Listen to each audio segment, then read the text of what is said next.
Okay, I'd like to call the meeting to order and acknowledge that we're in Treaty 1 territory, the home and traditional lands of the Anishinaabe, Ojibwe, Innu Cree, and Dakota peoples, and the national homeland of the Red River Métis. Our drinking water comes from Shoal Lake 40 First Nation in Treaty 3 territory. My name is Neil Harden. I'm chairing today's panel.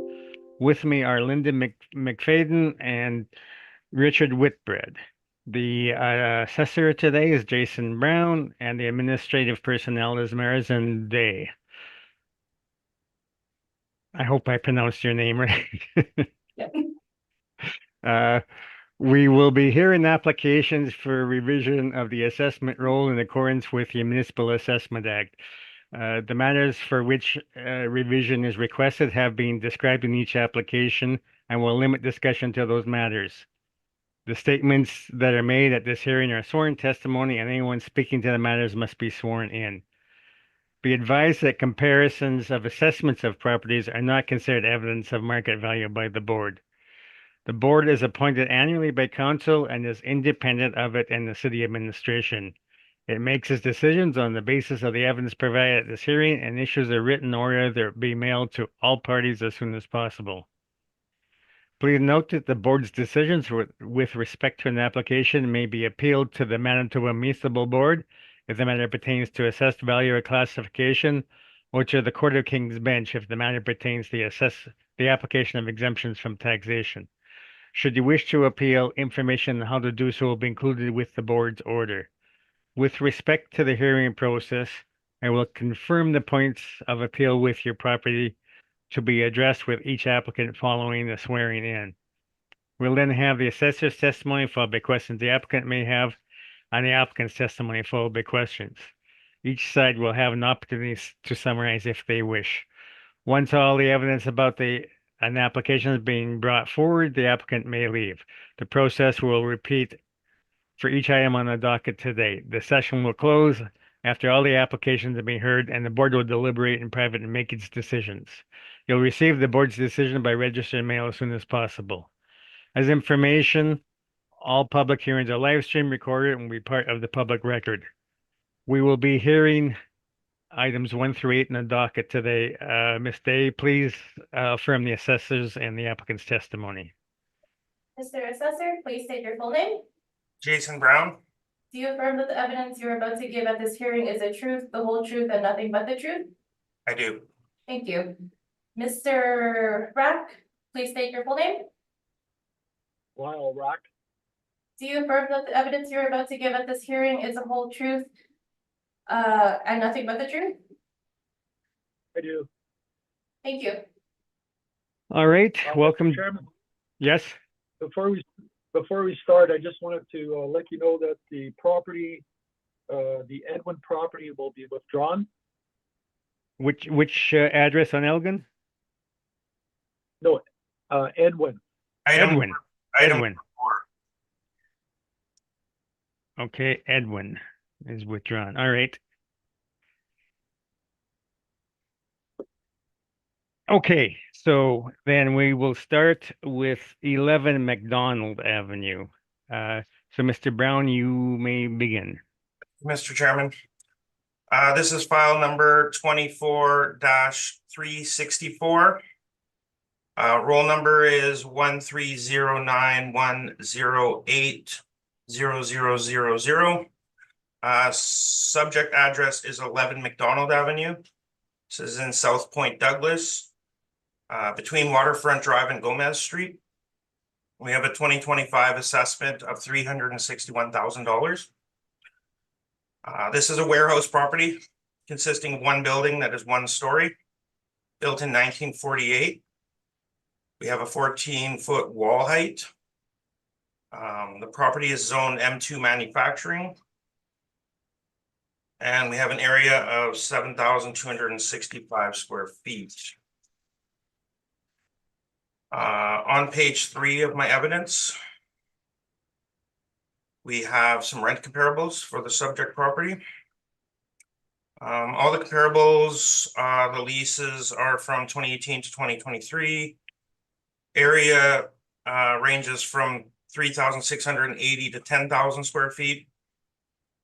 The wall heights range from 14 to 22 feet. Effective year built, these are all slightly newer than the subject at 1948. These range from 1956 to 1975.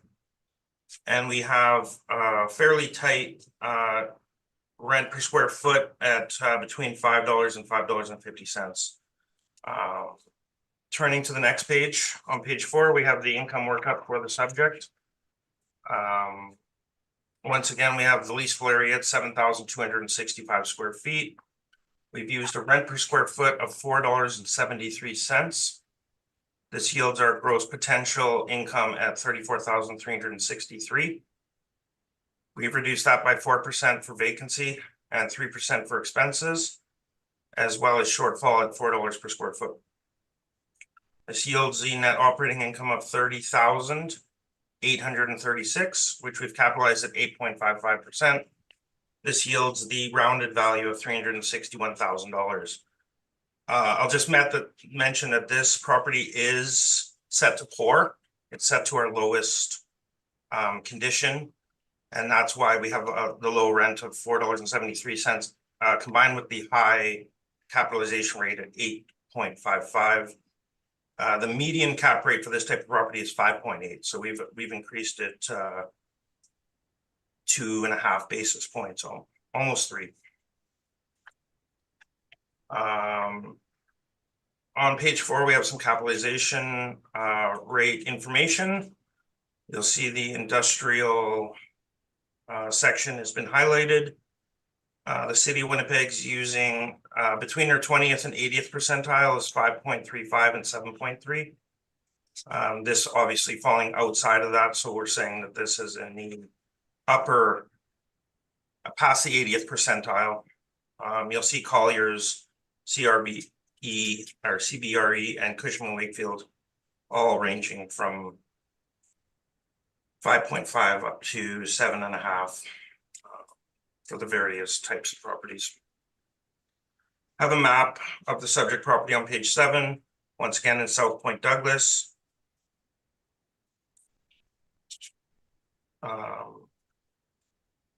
On the corner of McDonald and Gomez, near the Disraeli Freeway. And we have some exterior shots on page 8. This property is obviously a little run down. It has some deferred maintenance. That's just why we've chosen to set it to poor. And then we have the income and expense statements going forward. This is fully owner occupied. I believe the owner uses it to store cars. So there is no rental information from that. Based on that information, we ask that the assessment be confirmed at $361,000, and I'm open for questions. Thank you. Okay, questions, Mr. Rick? I just have one question. I see all your comparables are quite far away from the subject property. Did you not find any comparables close to the subject property? I didn't have any luck finding anything closer that wasn't owner occupied and that was in this range. I was focusing more on the area and the year and the wall heights. That's all my questions. Thank you. Okay, Linda, any questions? I don't have any questions, no. Richard, any questions? Is this a model-driven value, Jason, or did you adjust yourself? I think I heard you say that. It is model-driven, but the condition was set to poor during our review stage. So we have acknowledged that this property is below average and even actually poor. And that's why you see the low rent of $4.73 and the high capitalization rate at 8.5. Once again, if this was set to average, the cap rate would have been closer to 5.8. So when you say lower than average, are you talking structure? Are you talking just condition? I mean, if you look at the pictures, I personally haven't been in the building. I have driven by it. It doesn't look like there's been any maintenance done on at least the exterior of the property. And obviously the location's not the greatest either. So you haven't been inside? No, I have not. Okay, I have no further questions. Thank you. Okay, and I haven't any questions that haven't been asked and answered. So, Mr. Rack, you can begin your presentation. Thank you. Okay, so page 1, you'll see the picture of the subject property that the assessors have some pictures of. Right at the bottom there, you'll see that the property has increased in value 26% for the condition of this property and the location. I believe the property probably shouldn't have increased in value whatsoever. 26% is quite a high increase. So if you go to page 2, you'll see that's a picture of the inside in the ceiling, and you'll see it's a quite old, decrepit building. If you go to page 3, you'll see the ceiling condition. There was some leaking up in the ceiling. I believe they haven't fixed anything as of yet. You'll look at the next page and you'll see that's basically what it looks like in the interior of the building. It's quite decrepit. As the assessor stated, the owner's son uses it to fix his car. He actually has a race car, so that's what he's basically putting in that building. And then if you'll see go down to the next page, you'll see a crack in there's a little light shining through that door. The owner has been complaining to the city for years. There's a catch basin right out their door. And anytime there's a heavy rain, the water comes into the building. And it's caused that corner of the building to collapse. So the only way I've determined to actually try to come up with a value on the property is to use sales comparisons. So the first sales comparison was built in 48, 770 Dufferin. It sold in January 2022, 12,527 square feet, and it sold for $19.96 a square foot. And I'd say that's probably pretty comparable to the subject as far as the age and condition. The next sale is at 783 Main Street. That sold in November 22, and it's 13,000 square feet, and it sold for $36.92 per square foot. And that's a nicer building, and it's located on Main Street, which is far superior to the subject property for exposure. The subject property is just off Higgins Avenue. And then we come down to the last comparable, which is 978 Main Street. That sold September 21, 2022, 3820 square feet at $44.76. And that's a superior building, and it's not the same size as the subject property. So those are the 3 sales. Comparison 1 appears most like the subject property in condition. It's located off Main Street, like the subject. Comparison 2 appears in better condition. It's superior location on Main Street. And comparison 3 is in better condition, and its superior locations on Main Street. So if I use $19.96 a square foot, I'm getting a value of $145,000, and I'm asking the board just to reduce it to the 2023 value, which I think is more appropriate, at $287,000. And that's my presentation. Okay, questions, Mr. Brown? Just one, Mr. Chairman, thank you. Mr. Rack, 770 Dufferin Avenue? That was your Yes. first sales comparable, correct? Correct. And you're using the January 2022 sale at $250,000, is that correct?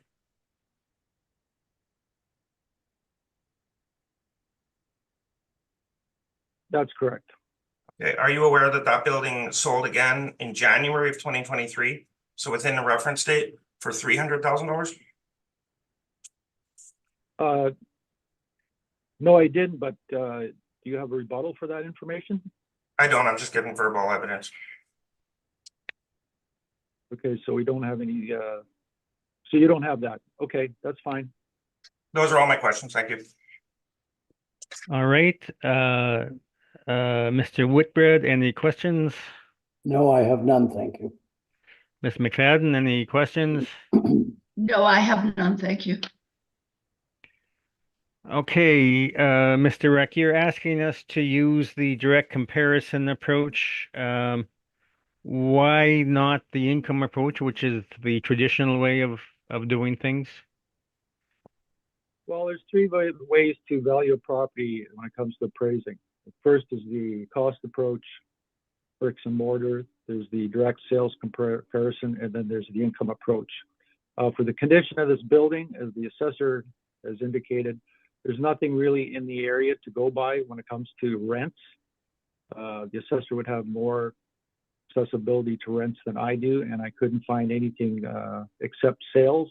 And I think even with rents, I mean, the sale price is a very good indication of value. All right. Thank you very much. I'm sorry to interrupt. I do have a rebuttal on this.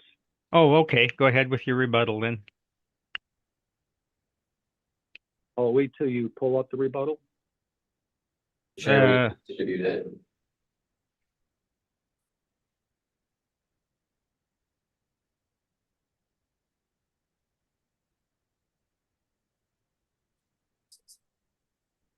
So for my panel members, if you will refresh your SharePoints, there should be rebuttal in there now, and for Mr. Brown, that email is coming shortly. Okay, just let me get that then.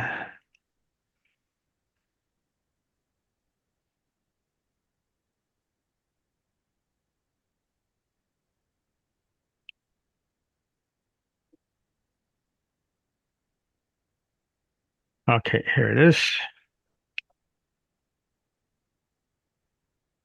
All right. Okay, so on my rebuttal, page 1, you'll see a picture of the subject property. Now, the assessor has stated that, like myself, I couldn't find any good comparables in the area.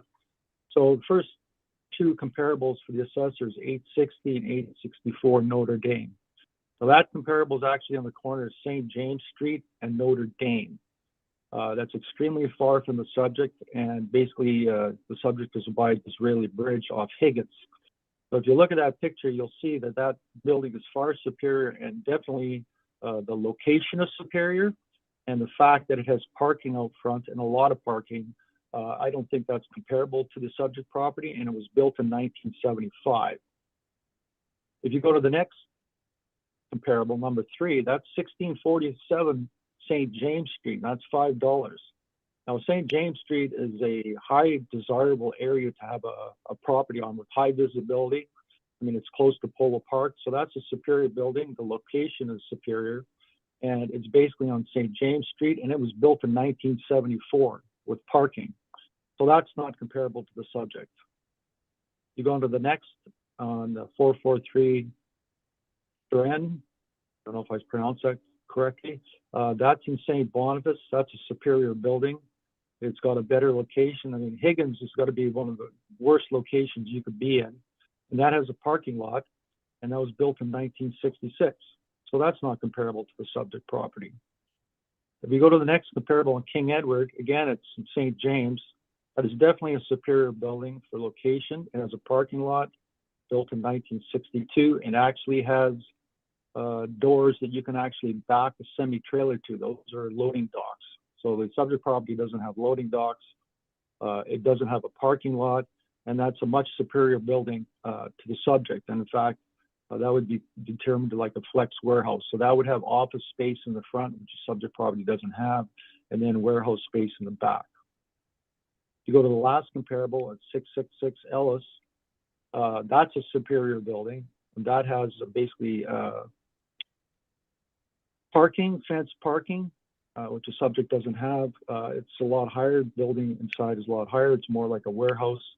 So that's a nicer building. It's on a better location, and I don't think that's comparable to the subject property as far as condition goes. And that's my rebuttal, Mr. Chairman. Thank you. Okay, Mr. Brown, questions on the rebuttal? Just a couple. Thank you, Mr. Chairman. Would you agree that out of those comparables, 666 Ellis is most likely the most comparable? I don't think 66 Ellis is comparable whatsoever. I mean, it's a brick building, so it's a cinder block building. It's a lot higher, and actually it does have an office in the front, and it's got the parking, and it's basically on a better street than the subject property. That building is far superior to the subject. So personally, I don't think that's even close to comparable to the subject. Okay, you'll agree though that the subject assessment is using a rent that is, I mean, compared to the comparables within 25 cents to 75 cents lower than these comparables? Well, I don't think rent, you can compare the rent that way. You would have to find someone to basically rent that property for the condition it's in. It has no office space. All these other comparables do have office space. And the property is in really dire need of some repairs inside and outside. So I don't think we can even look at rent comparables. Would you agree that some of that condition would be captured in the higher cap rate at 8.55%? Perhaps. It's hard to say. I think sales is basically the best indication of value, just because of the way the property is. Okay, thank you. Those are my questions. Okay, Mr. Whitbread, any questions on the rebuttal? My questions would go to the property, if that's all right. We didn't ask questions on the property, I think. Okay, go ahead. Yeah. Were you in the property itself, sir? Are you speaking to me? Yes, Mr. Rack. Have I been in that property? Yes. Oh, that I took the pictures. Were you inside the property then? From the point of view of looking at it from a structural point of view, I know it's messy and there's shrubbery all around the building. It's messy inside the building. But what's the structure of the building like? The structure of the building is average. I mean, I do have a structural engineering background and I looked through it, and basically it does need a roof. It's in disarray as far as the condition. The only structural problems I've seen with it is basically the floor and the foundation on that corner that's on the back lane, because right outside that door there's a catch basin, and that catch basin won't hold water when it rains heavily, so the water comes into the building. That's why I showed the door, the picture of the door, that corner of the foundation is dropped. Yeah. It's just the building is just, and if you see the picture with all the mechanical tools and stuff, it's just in really bad condition. Like, you'd have to put a lot of money into that building to bring it up to some kind of level of value that you'd get a decent rent for it. Like, if you looked at the assessor's comparables, they're far superior in condition. And as far as where this property is located on Higgins, I think you'd have a hard time.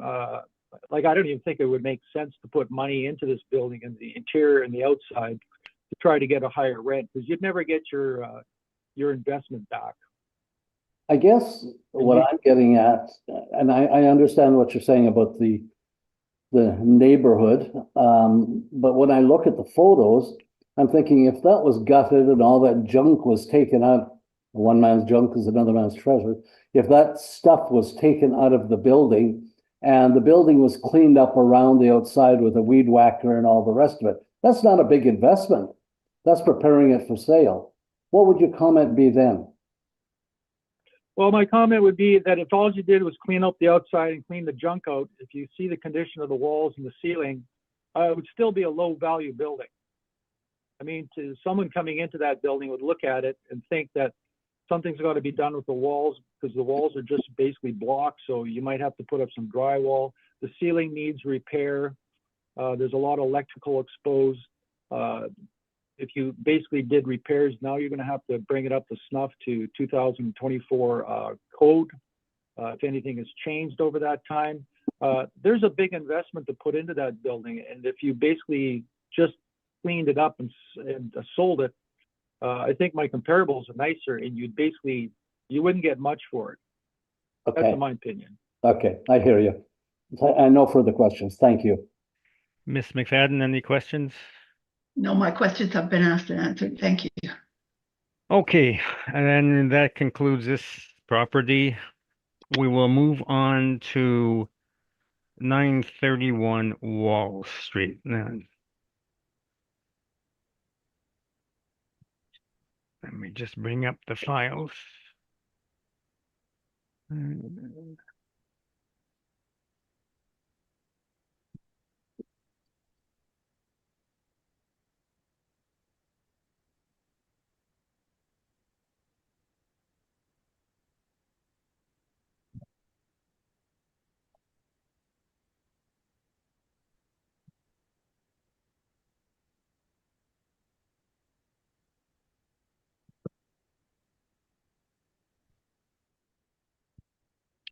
All right. So, Mr. Brown, pardon me, I don't know if you could hear my house phone ringing in the background there, but I like with a mail to a voicemail. Mr. Brown on 931 Wall Street. Thank you, Mr. Chairman. This is file number 24-350. Roll number 13096006900. Subject address is 931 Wall Street. This is in the West End between Sargent and Ellis. The 2025 assessment of $1,205,000. Once again, this is a warehouse property consisting of one building that is one story. This one's a little bit newer, built in 1989 with a 25-foot wall height. It's zoned M1 manufacturing and has a plan area of 9,969 square feet. There was a sale in 2016 for just over 4 million. However, this was a multi-role sale that involved, I think, 4 or 5 properties along Wall Street. Turning to page 3, we have rent comparables. Once again, these range from 2018 to 2021 for the lease start. The area ranges from just under 8,000 square feet to up to 15,000 square feet.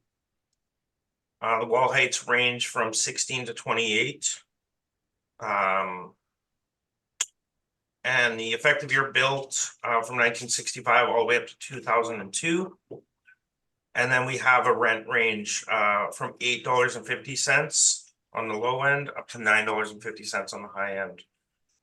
So these are all pretty close to the subject. Once again, the subject was built in 1989. It's just under 10,000 square feet and has 25-foot walls.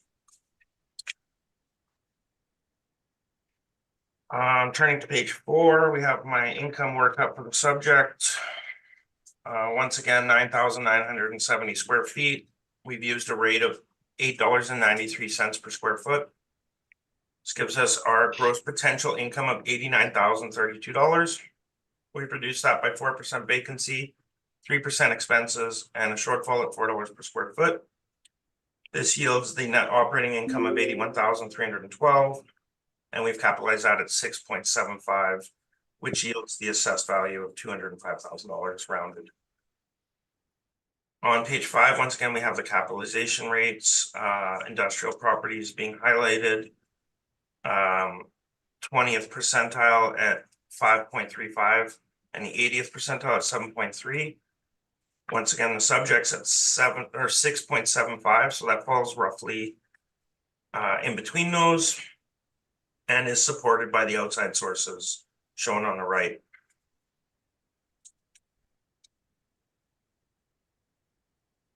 On page 7, we have the maps. Once again, this is between Sargent Avenue and Ellis Avenue on Wall Street.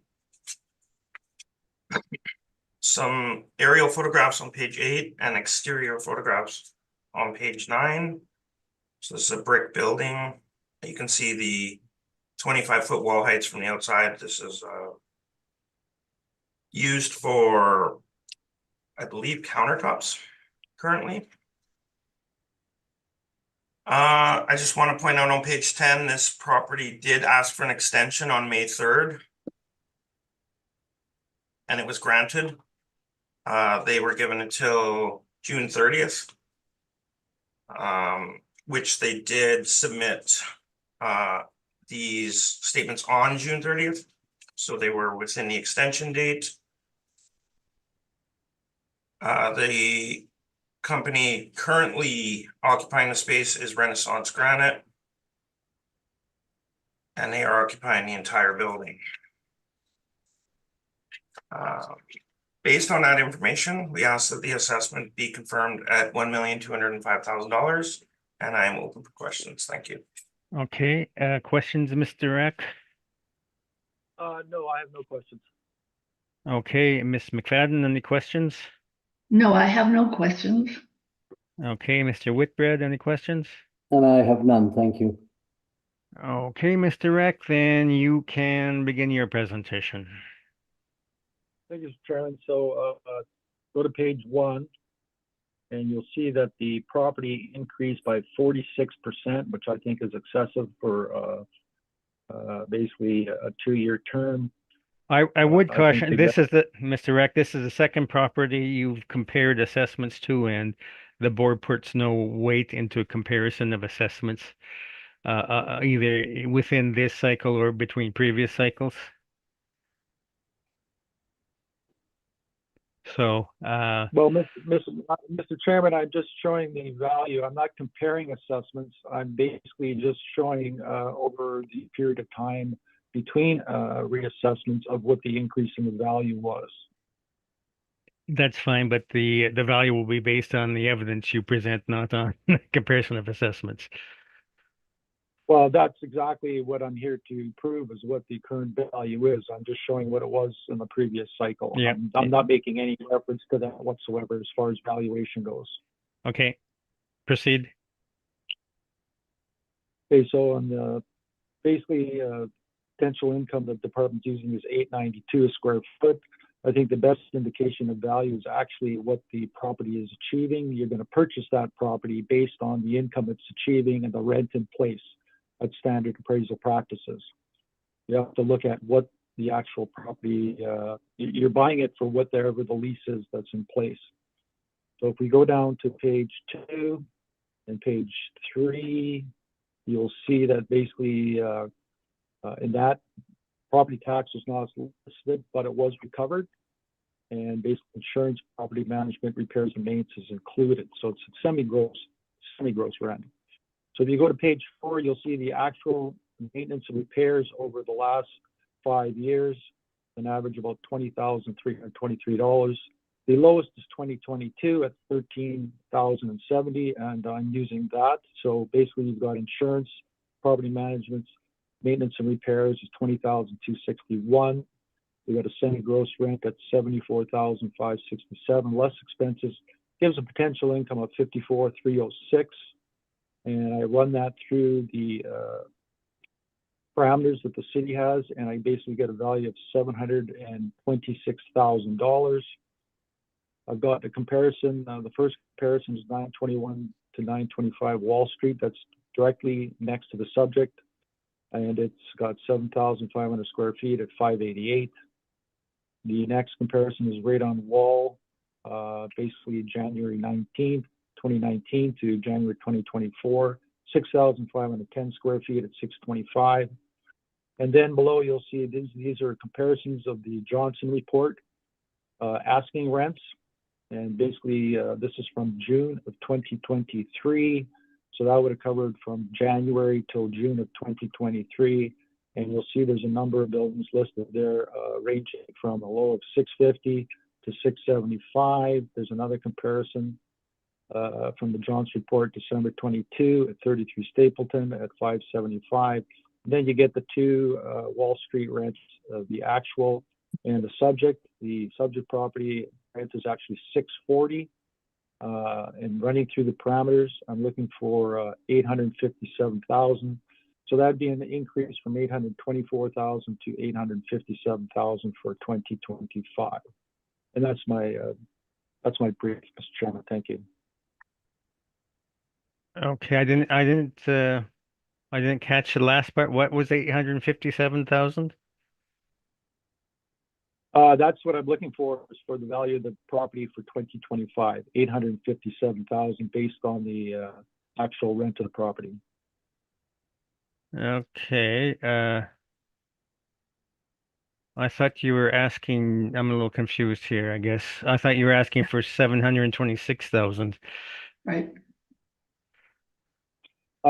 Basically 725,000, sorry, 725,000 or 26,000 is based on the actual rent. Sorry, I kind of misspoke here. So I've got comparisons that range from 650 to 675 on page 6, along with the Stapleton at 575 and the two Wall Street properties. So I'm using the average rent of all those comparables, which is $6.40. I misspoke. So basically I use comparisons you come up with a rent of $6.40.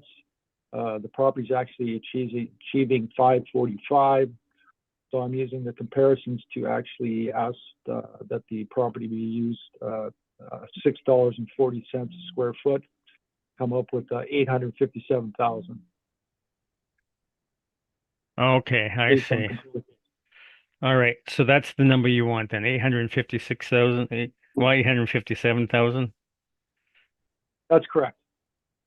All right.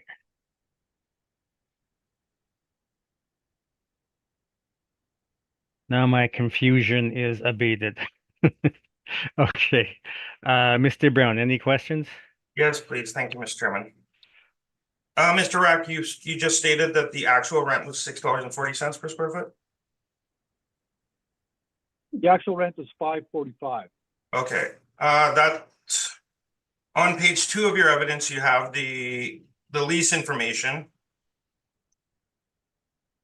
That's showing $7.25 per square foot on the right-hand side. That's not the actual rent. If you go to page 3, you'll see that's the actual income expense questionnaire listing that rent, plus insurance is included, property managers included, maintenance, repairs are included. And if you look at page 2, yes, it says $7.25, and if you go to page 3, that's the same property, and you'll see that it's checked off what is included in the rent, and insurance is checked off, management's checked off, and maintenance and repairs is checked off, included in the rent, and that's on the income expense mailer. So those are all included. You go to page 3, you'll see that basically that comes down to the net operating income of $54,306. So your argument is that the actual rent is $7.25 and that you've netted it out? Well, that's exactly what, I mean, I took it out because the income expense mailer, which is automated by the city system, basically that's included. And you'll see that basically on page 3 at the top, the owner's checked off what's included. You checked off insurance, management, and maintenance and repairs. So that has to be removed. Okay. It's not actually a net rent $7.25. Okay, that same lease information, that shows that the lease ended January 31st, 2022, is that correct? That's correct. Okay, and the reference date for this cycle is April 1st, 2023, is that correct? That's correct. Okay, so do you know the new lease details? I believe the lease, I can't say for sure, but I think the lease is just carried on. Okay, that was a 5-year-old lease at the time, and your indication is that there was no increase to the rent? I'm not sure, but I'm not using that lease. I'm using comparables. Well, you've used that lease and netted it out for one of your income approaches. That's And you correct. stated that the best indication is the performance of the subject property, correct? Yes, but in this case, I believe that was too low. I misspoke. I was basically confused into what property I was looking at until I came down on the page and looked, because there's 2 on Wall Street. So for this particular property, I'm not using the actual lease. I'm using comparables. Those are my questions. Thank you. Okay, Miss McFadden, any questions?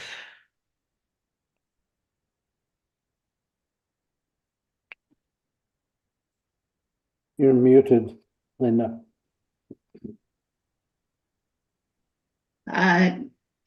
So just to be really clear, the rent you're using in your comparison is $6.40, correct? That's correct.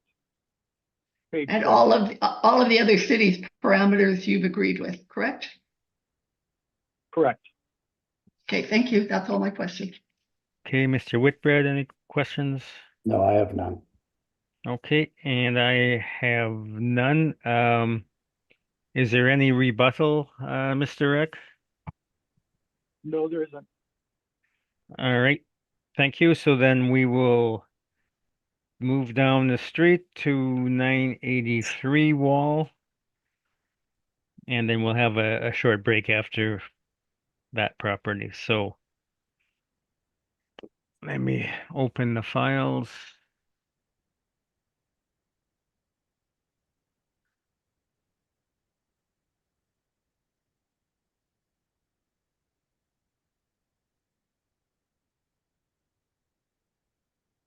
All right. Mr. Brown on 983 Wall. Thank you, Mr. Chairman. This is file number 24-351. Rule number is 1309-600-6500. Subject property is located at 983 Wall Street. Once again, this is between Sargent and Ellis. We have a 2025 assessment at $1,334,000 today. However, I'm making a recommendation to reduce that assessment to $1,075,000. I'm just wondering if Mr. Rack has had a chance to review that. Yes, I was going to ask you, Mr. Reck, how do you feel about the recommendation? I think that recommendation is sufficient. Sufficient, so you accept the recommendation? Yes, Okay, I'll accept that. I'll accept that recommendation. okay, Mr. Brown, could you just quickly lead us through your rec then? For sure, thank you. So once again, this is a warehouse property, one building, one story, built in 1953 with a 16-foot wall height and a plan area of 12,500 square feet. Income workup on page 4. The rent was reduced to $7.19 a square foot. This was due to the older age of the property and the lower ceiling heights. And then that gives us our gross potential income of $89,875,000. That was reduced by 4% vacancy, 3% expenses, and $4 per square foot shortfall, and capitalized at 7.6%, which yields the value of $1,075,000, which was my recommendation. Thank you. Okay, any questions from the panel on this property? None, thanks.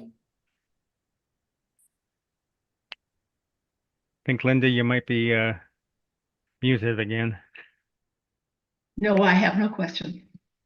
Okay, so thank you. That concludes that property. We'll take a 10-minute break here before going on to Gomez Street, as there's a non-co-op requested on Gomez. It might take a little longer. So let's take the 10-minute break till 5 to 10. All right, welcome back. We will defer item 4 till the end of the hearing, pending receipt of the withdrawal. So we'll move on with item 547 Gomez Street. Yeah, I understand there's a non-cooperation requested. So Mr. Brown, can you proceed with the information then on the non-co-op? I can, thank you. So I'll take you to page 2 at the top. We have requests for information. Can you read in the sorry, yeah. This is file number 24-336, roll number 13099072000. Civic address is 47 Gomez Street. And with respect to the non-cooperation, once again, page 2, you'll see we sent out letters in 2021 and 2022. These were due in early May. And we didn't receive the response until November 1st, 2022 for the 2021 year and October 17th, 2023 for the 2022 year. Going forward to page 11, this is the registered mail that was sent out. So this was the second mailing. The first mailing was due in early May 3rd, I believe. This one is due June 9th, which you can see at the top right-hand corner. There is a tracking number at the top, or sorry, the top right-hand corner. The top left-hand corner has the tracking number, which is LP 726-483-857-CA. Page 12 just shows the blank mailer that was sent out. Page 13 shows that this was delivered on June 9th, or it went out for delivery on June 12th, sorry, and it was signed for on June 12th at 11:35 a.m. That same tracking number located at the top of that page, ending in 857-CA. And then we have the actual signature page on page 14. Once again, that same tracking number ending in 857 CA at the top. And then we have a signature by T. Buckholz, once again on the 12th. Subsequently, the information was filled out online, which you can see on page 15 and 16. And then on page 17 shows that it was submitted online by that's the same person who signed the registered mail.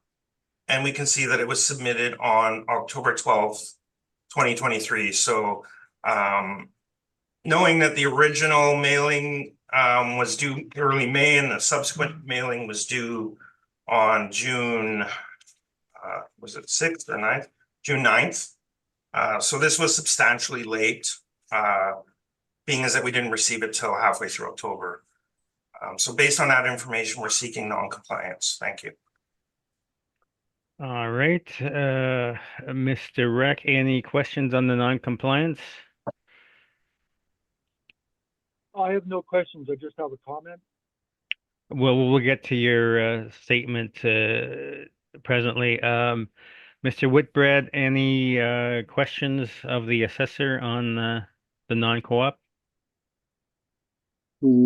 Just to confirm, then Buckholz would be the Tracy Buckholz on page 17 as the bookkeeper. Is that correct, sir? Correct, and that's the same signature as page 14. Seems right. Yeah. No, I have no other questions. Okay, Ms. McFadden, any questions? I have no question. Okay, Mr. Brown, was any extension requested on this property? There was no extension requested for this property. All right, thank you. So, Mr. Reck, then on the non-co-op. Thank you, Mr. Chairman.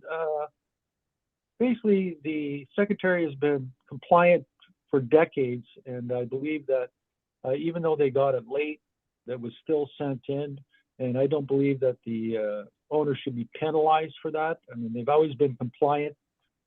This one was probably missed, and basically the information did get to the department, and I think that the non-compliance should be waived. Okay, Mr. Brown, any questions? No questions. Thank you, Mr. Chairman. Okay, Ms. McFadden, any questions? I'm just double checking on something here.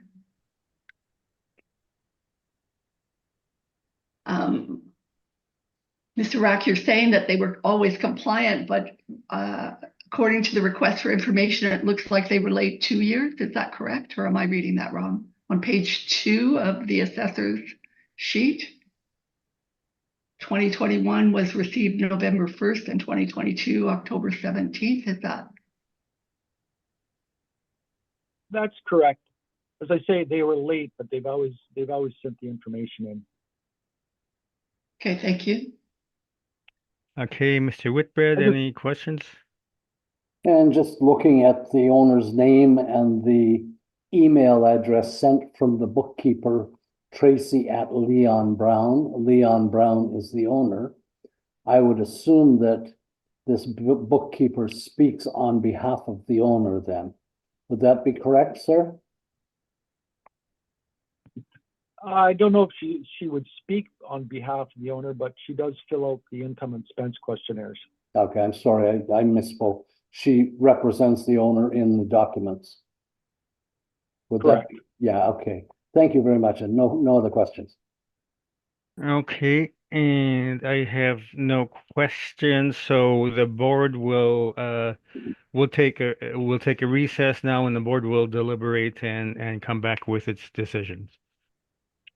All right, we'll come back into session.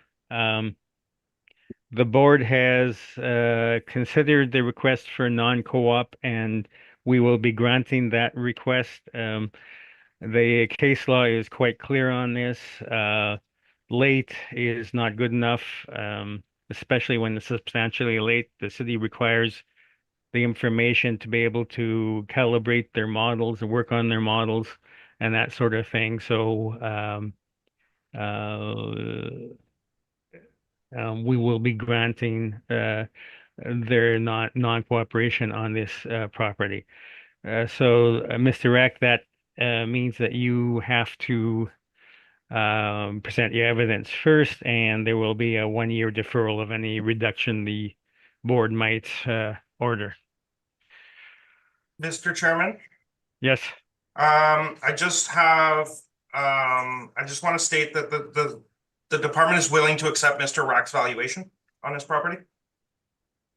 Okay, based on the reduced Square footage at square footage. $5,109,000.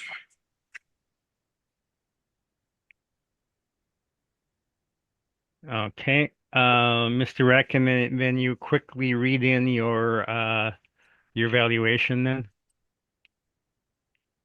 This was Chairman. So basically the area is now 68,096 square feet. The rent is the 698 the department's using, 4% for vacancy, 3% for expenses, $4 shortfall, and 8.45% is a cap rate. So basically the value now becomes 501,000. Oh, sorry, 5,109. Or five, sorry, 5 million. 5,109,000. I don't think Mr. Brown would go for the 5,000. Sorry. Okay, is there any questions from the panel on this? No questions. All right, so thank you very much. We will proceed on to 108 Alexander.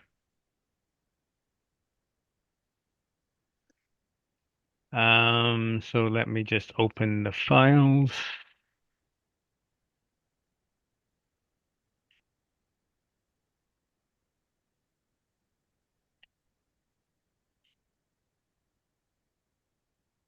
Okay, Mr. Brown, on 108 Alexander.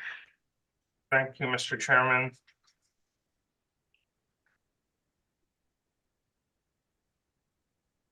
We are also willing to accept Mr. Rack's valuation on this property, but I'll go through the information quickly. Okay, So this is file 24-335. Roll number 130800399100. Civic address is 108 Alexander Avenue. The current 2025 assessed value is $2,477,000. We will be making a recommendation to lower that to $2,347,000. Once again, this is a warehouse property. This time there's 2 buildings on the premise. On the property, they consist of 1 to 3 stories. The effective year built ranges from 1923 to 1947. Wall heights range from 17 to 21 square feet. And this is zone D for downtown living. So page 3, actually moving on to page 4. So there's 2 different income workups for this property. We have the loft warehouse portion, which is using rents ranging from 5.85 up to 6.25. We've used a higher vacancy on this property at 15%. Expenses at 3, cap rate at 8.65. So that portion was valued at $1,834,000. Then we have the storage warehouse portion, which is significantly smaller at 6,629 square feet. Higher rent at $9.32. We've maintained that 15% vacancy loss, along with the standard parameters, 3% expense and 4% for square foot shortfall. This portion is capitalized at 7.3%, which yields a value of $643. Page 6 shows the combined summary. And then there's some maps and exterior photos moving forward. Based on that and based on Mr. Rack's valuation, we're making that recommendation at $2,347,000. Thank you. okay, Mr. Rack, I take it you're willing to accept the city's recommendation? Yes, thank you very much. Okay. Any questions from the panel? Mr. Whitbread, I have none, thank you. Ms. McAdam? Just to confirm, 2,347,000, that's correct? Correct. Thank you, no question. Okay, so thank you very much for that. We'll move on to our penultimate property on 942 Elgin.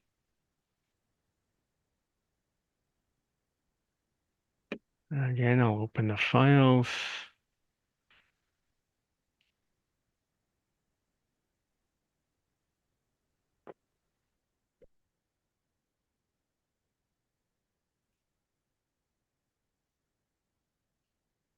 Okay, Mr. Brown on 942 Elgin. Thank you, Mr. Chairman. This is file number 24-354. Roll number is 1307054250. Civic address is 942 Elgin Avenue. This is between McPhillips and Arlington. We have a 2025 assessed value of $692,000. Once again, this is a warehouse property. It does have two buildings on the property, and these are both one story. The effective year built is 1963 for one of the buildings and 1983 for the other building. And the respective wall heights are 10 and 13 feet. The property is zoned M2 manufacturing, and we have a plan area of 7,000 square feet. I have some rent comparables on page 3. These were all signed in between 2020 and 2022.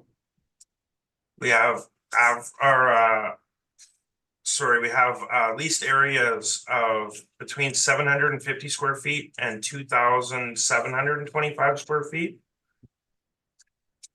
I use the smaller areas due to the way that because this is multi-tenanted and the different units have different areas, which we can see on page 4. Just calculate the average rent quickly. 908. Oh, perfect, thank you. Average rent of 908. This yields the gross potential income of 64,395. We've reduced that by the standard 4% vacancy, 3% expenses, and $4 per square foot for shortfall. This yields the net operating income of 58,829, which we've capitalized at 8.5%. Once again, one of the higher cap rates that we're using this cycle. Cap rates are shown on page 5. Once again, the city has a 20th percentile of 5.35 and an 80th percentile of 7.3, meaning 60% of the properties will fall between that range. The other 20% on either side of those, or 40%. Maps on page 7. Once again, this is on Elgin between McPhillips and Arlington. Some aerial photographs on page 8 showing that this is a multi-tenanted property, and the street view on page 9. Once again, the income and expense statements were located on page 11, with the rental information on page 12. Shows the 3 tenants. The lease starts 2016 for one of them and 2022 for the other.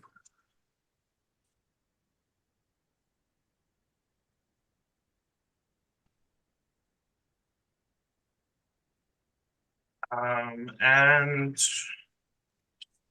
based on that, we ask that the assessment be confirmed at $692,000. Thank you. Okay, questions, Mr. Rick? Yeah, just one question. On page 8, there's pictures of the property aerial view. Yeah. Okay, are you aware that that back building there is like a metal shed that has no insulation or heat or air conditioning? I'll take your word for that. That's all my questions. Okay. Mr. Whitbread, any questions? No, I have none, thank you. Ms. McFadden, any questions? No, I have none. Okay, Mr. Eck, you can proceed with your presentation then. Thank you. So page 1 is picture of the property. And you can see its location. Page 2 shows you the interior of one of the units. They're all concrete floors. They're basically a small office in the front, and the back is like storage. And you can see on the middle picture at the back, there's tracks. It's got like an overhead garage door. Each unit has like an overhead garage door. You go to page 3, you'll see that's that metal shed I'm talking about. That's just a storage shed the owner uses. And you can see in the bottom picture there that there's no insulation and there's no heat in there, and there's very minimal lighting. So we go to the next page, shows the assessed value, $692,000.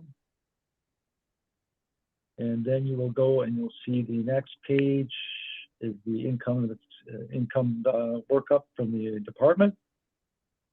And you go to the next page, you'll see that's the income and expense mailer. And if you go down, you'll see that these are basically gross rents, property taxes included, hydro, sewer and water, air conditioning or heat, and basically waste removal and maintenance is all included in the rent. So if you go to page 7, you'll see my workup for value, and you'll see the highlighted in yellow. I've adjusted the rents. So the first one, 936, is 1362. I maintained that. The next one is the tax, ID tax. That's $12. And the next one is quick copy. I've increased that gross rent from $548 to $12. And then the unheated storage metal building there at the back, that's owner occupied, and I put a rate of $5 on that. So we're getting a total income, gross income of $78,115, less expenses at $29,280. We're getting a potential income of $48,835. That's a rent of $6.93 a square foot. We applied the department's parameters, and we're getting a total income of $521,000. So I'm looking for an increase of over $100,000 for 2025. And then at the bottom, there's just a picture of the property and then that metal shed at the back. So that's my presentation, Mr. Chairman. Okay, Mr. Brown. I have no questions. Thank you, Mr. Chairman. Okay, Ms. McFadden, any questions? So you reduced the rent for the storage area considerably then? Well, the storage area had no rent because the owner occupied it.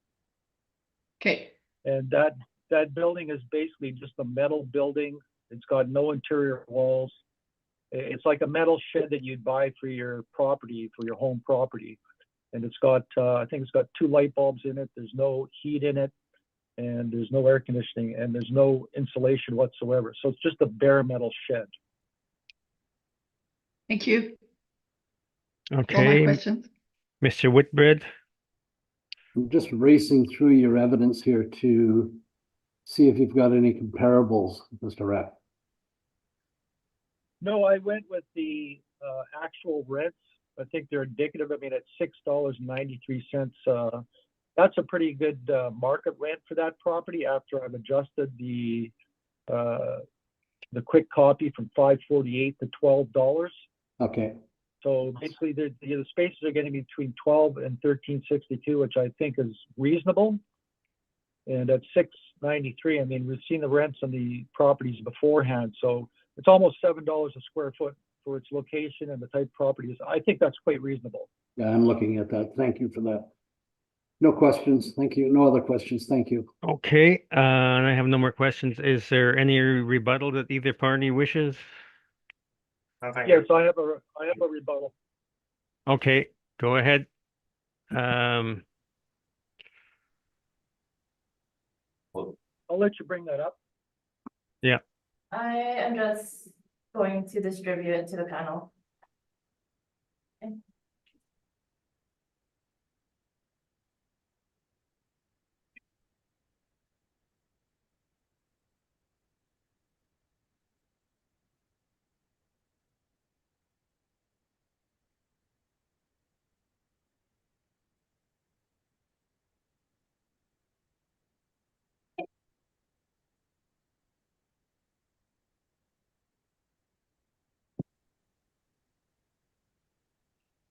Okay, I have the rebuttal on 942 Elgin.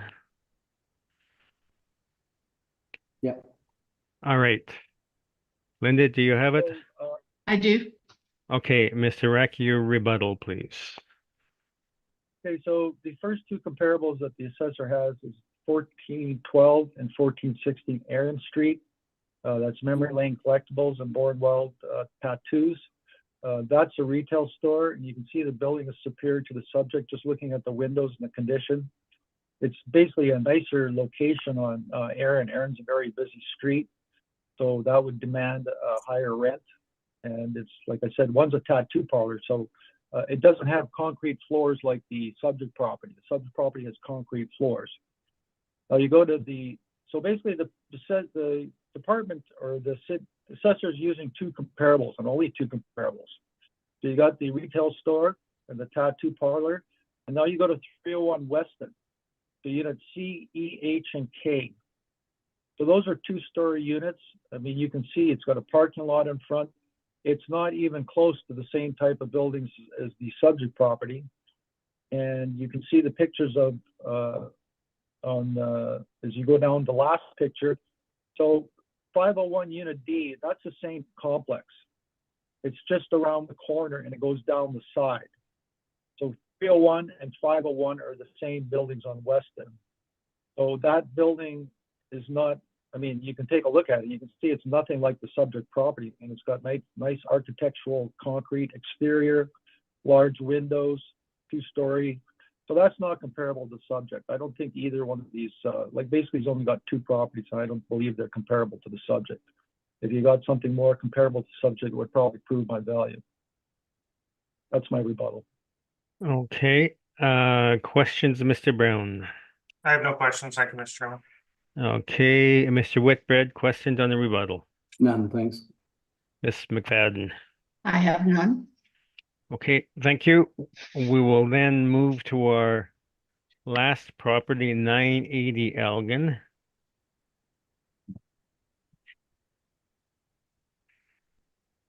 So again, I will open the files.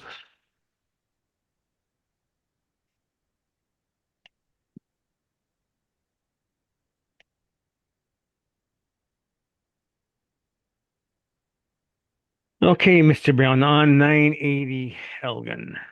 Thank you, Mr. Chairman.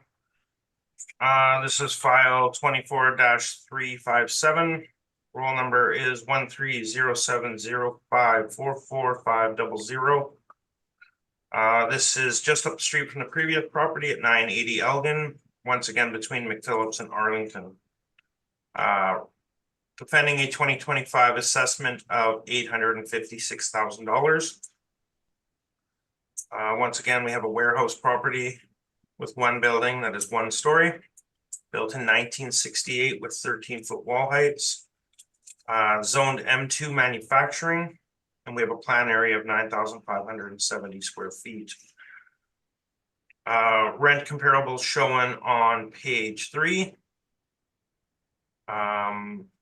Lease start dates ranging from 2019 to 2022.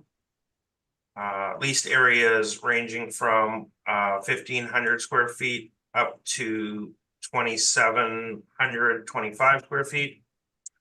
Wall heights ranging, there's 3 at 11 and 3 at 12. Once again, the subject's at 13. And effective year built ranging from 1955 to 1975. We have the rents for these comparables ranging from $7.75 to $9.16. Income workup on page 4. The model rents range from $7.79 up to $8.20 for the various premises. We're using a gross potential income of $74,723. And we've reduced that by 4% vacancy, 3% for expenses, and $4 per square foot for shortfall. We've capitalized this building at 7.95%, which yields the value of $856,000. Capitalization rate shown on page 5.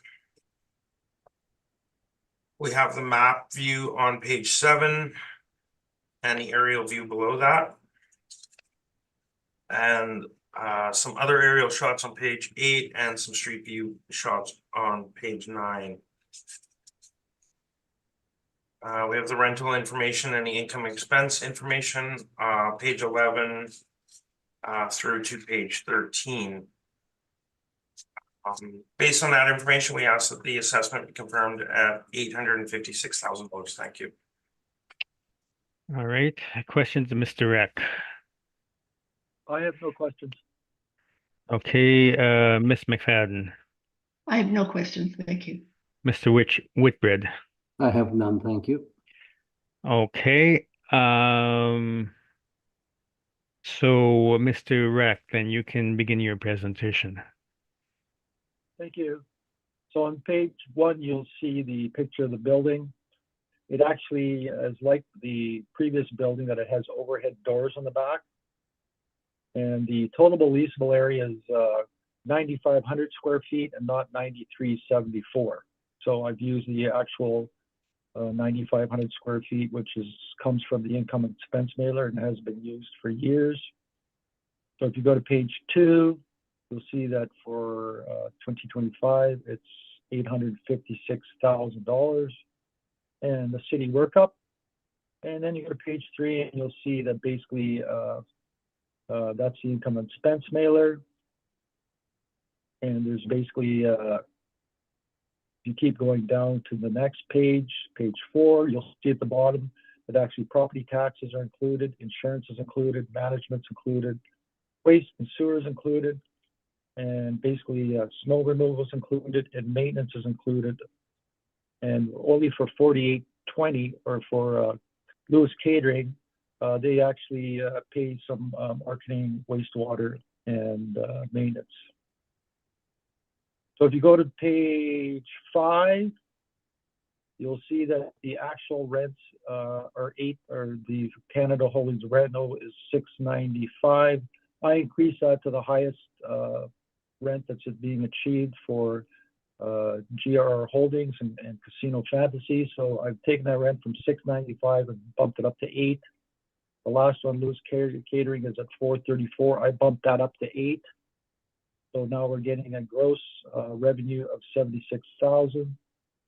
Lewis Catering does have tax recoveries at $4820. So that's been added in. So we're getting a gross income of $80,820. The expenses at $22,227. So we're getting a potential income of $58,593. And that equates to $6.17, which falls in line with some of the properties we've been looking at. So at 9,500 square feet, we're getting $58,593, 4% vacancy, 3% expenses. Shortfalls at $4 and cap rate $795. Those are all the city parameters. So I'm looking for a value of $667,000. And if you go down to the next page, you'll see that there's some comparables with an average rent of $640.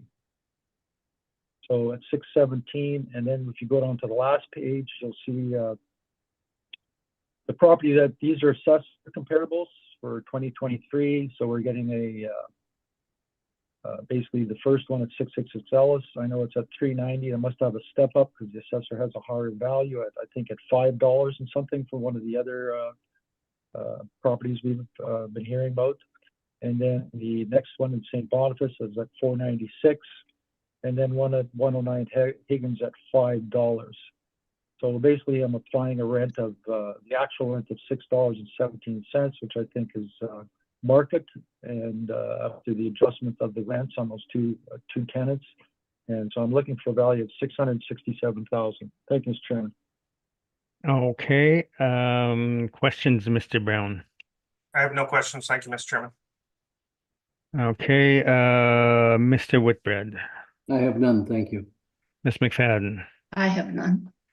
Okay, did you have a rebuttal on this one too, Mr. Reck? Or is it the, Yes, I do, Mr. Chairman. all right,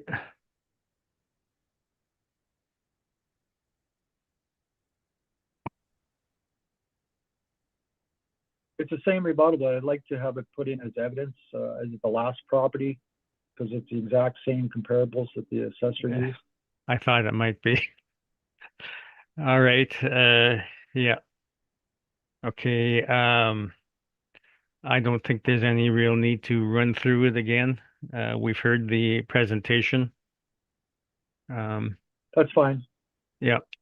Mr. Brown, is any questions arising from this rebuttal? No, thank you, Mr. Chairman. Just give us 1 second here. Okay. We need a high level summary, we can't carry it over. For the Well, rebuttal. It's the same rebuttal as the last property. I think the city's comparables were the same.